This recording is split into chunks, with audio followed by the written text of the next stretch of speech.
Hey guys, it's Macy from Macy's Dollies on Instagram, and today I thought that I would show you my process on how to make a BJD, how I'm doing it. A lot of my techniques and inspiration comes from both Summerbird Bjd and Pintsizepalace, aka Sarah, aka Swandzz, and I will be sure to link them down below. And thank you, Marcus, for being my little intro buddy today, and let's get into the video. Here are the materials that I'll be using for this project. I will be using plastic wrap or saran wrap, this Rustolium primer, 2-in-1 filler sander, an Xacto knife, sanding paper, and Sculpty oven baked clay. So this was the very first ball jointed doll that I have ever sculpted. I did her back in December and finished her in January. I rushed her a lot, and in rushing myself, I sacrificed a lot of joints. You notice she has really no joints except for at the shoulders, at the torso, head, and hip. And also, she could have been a lot better sculpted. However, I just sacrificed a lot of time, and therefore she is not as good as she could have been. But I still love her anyway. Her name is Phoebe, and she's based off of a moon rock spirit. So she's made of moon rock.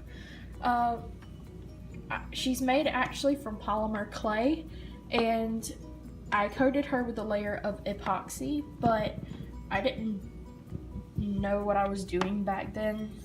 Not that I know what I'm doing now, but she could have been a lot better. She's very rough, which is why I made the excuse of her being made of a moon rock. And the name Phoebe is actually inspired from the planet Saturn.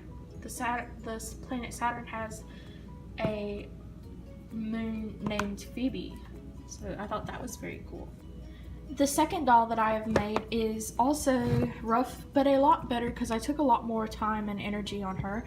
She's headless because I broke her head and I have to make her a new one. So she works a lot better. She has joints. She can't really hold poses that well because, again, I'm learning, and she cannot stand because one of her legs, this leg is actually a little bit longer than that one, but it's just enough of a difference that she cannot stand.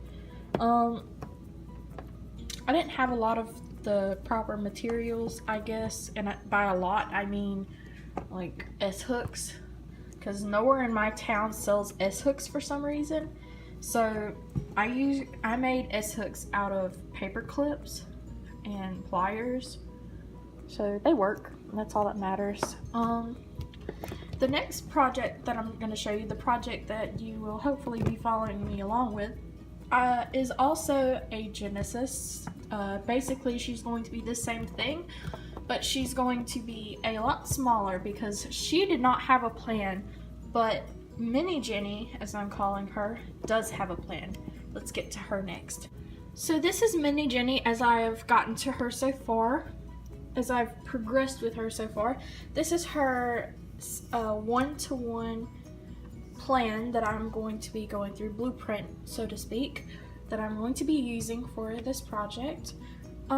This is the size that I originally wanted Genesis to be, but I didn't use a plan at all. I was just free sculpting, and that's why she ended up so big. She had no plan. So for the inside of this BJD, to make her hollow, I am using saran wrap and more polymer clay.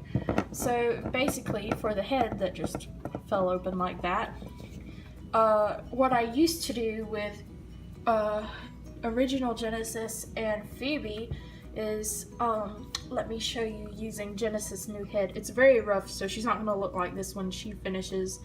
She'll look more human than elvish. Though that's cute, but that's not what I'm going for. So you see the inside of her head is very rough. That's from the tinfoil ball that I used. It works, but it's very rough in there. But I used saran wrap and polymer clay to make it. This is the inside of the head. I just made a ball and wrapped it with saran wrap, and then I wrapped more clay on top of it and baked it in the oven. And whenever I took it out of the oven, I cut it out, and the saran wrap kept the outside from sticking to the inside clay. And that is how I did that. These pieces still have the saran wrap. You can see where it poked out the edge and it kind of melted together. My next step is I'm going to be building up the clay. I'm basically following Sarah, and I'm doing all that I can in clay. I'm going to completely sculpt her in clay, and then I will cut out her joints. She will hopefully be like this. The only thing that may be a little iffy is the chest, because I was in a drawing rut when I did this and I could not get these to look like I wanted them exactly, but they'll be about the same size, just maybe shaped differently. But I'm hoping to give her full double joints. But for now, this is all that I have. If there's any questions or anything that I left out, I'll try and put it in the description, and I will post another video when I do more. So yeah, thank you, and you guys go love your doll. Also, one last thing, if you like my video, like my content, or like Marcus, go check out my Instagram and or Facebook page, Macy's Dollies. And I hope you guys have an awesome day. Go love your doll.